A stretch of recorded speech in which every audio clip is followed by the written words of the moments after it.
So now we're ready to plot our fix. By the way, for Rigel, I double checked all the math.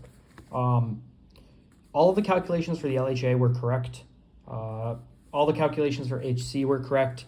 HO wasn't changed enough to be the source of the problem. I think HS was wrong. Like the HS provided in the problem was incorrect because this is way too high. Which is possible. It might be possible that you took a bad shot of a star or you shot the wrong star. And that is why you get more than 3 shots. Because now we can only get an LOP with 2 bodies, which is not going to be as good as if we had 3. So this serves as a reminder that you should always take multiple shots. Because even if your math is fine, you could have physically measured it badly. But we're going to ignore Rigel then and only work with Doobie and Capella. Now, to start, we got to plot our assumed position. So for Doobie, we had a assumed latitude of 18 north and an assumed longitude of 161.44.8 minutes. 44.8, we'll just round to 49. And how we're going to do that is we're going to come down to the longitude scale.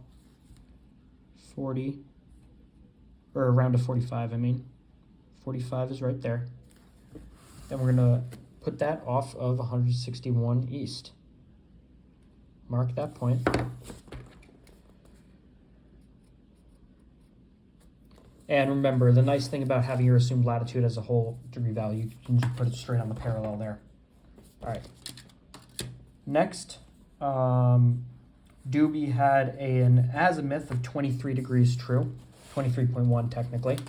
So we'll set this to 23. Right there. We're going to have to shift it over. Like so. 23 is that way. Remember, always mark the opposite direction in a dashed line. Okay. And then, where's my intercept? Intercept of 30 miles, which is large. Let's see, 30 miles is going to come out.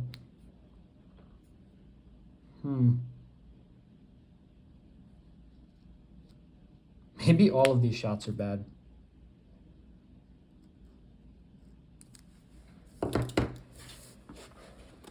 Double checking.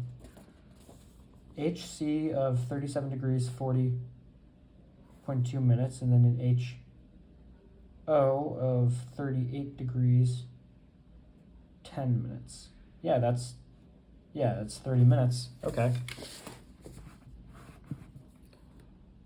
I don't think I did any math wrong here, but it's possible. Here's our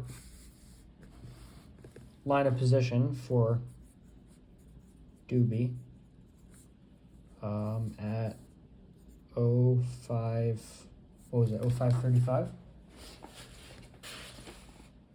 Yep, or 0543. Okay, there's our first LOP. I'm gonna very quickly check. Maybe I got the GHA itself wrong. See, at 1800, no, that's right. That was the number we used, right? 312.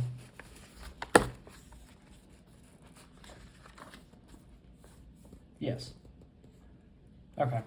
I don't know what's going on here. We're going to see what happens with Capella. Maybe all of this information was bad. They just gave us unhelpful stuff because that's obviously very far away from where we were. We'll see.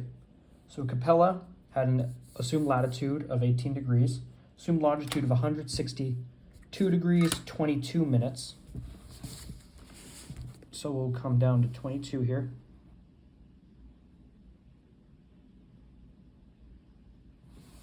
And we'll plot that right there. Now it had a ZN of 316 degrees. So we'll measure out 300,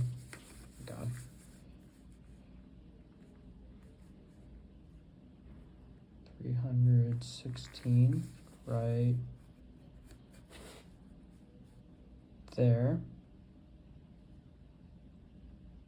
There we go. We're gonna have to move it.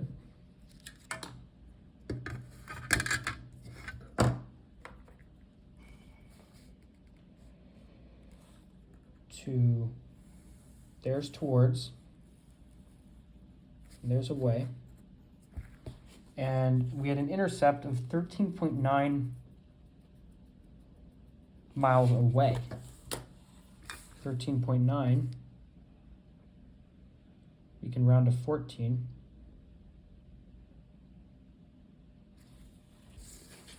Points in this direction. There we go. And we can plot our LOP for star Capella at 0550. And you can see the two of them converge right here. So here's our DR position for the time that we took the shot, and then here's where it landed, right next to our original zone time DR. So I think what happened here is that the person that designed this problem forgot that they weren't basing their fix off of this DR position, and it should have been over here, and so they did give us bad numbers. Evidently, I would bet you if Rigel had worked out, it would land something like that and would pass through this point as well, which would be kind of more evidence to the fact that this is the area that they thought we were supposed to be in, but we should have advanced over to here. Regardless, here's our new position. Now, what the project says is after you get your fix for the morning, you start a new track line off of it and ignore your original. I'm not going to do that because I think this is obviously wrong, how far away it is. But in a normal CellNav project, you would now start your new track line off of there and make all of your DR positions relative to this point, not either of these two DRs.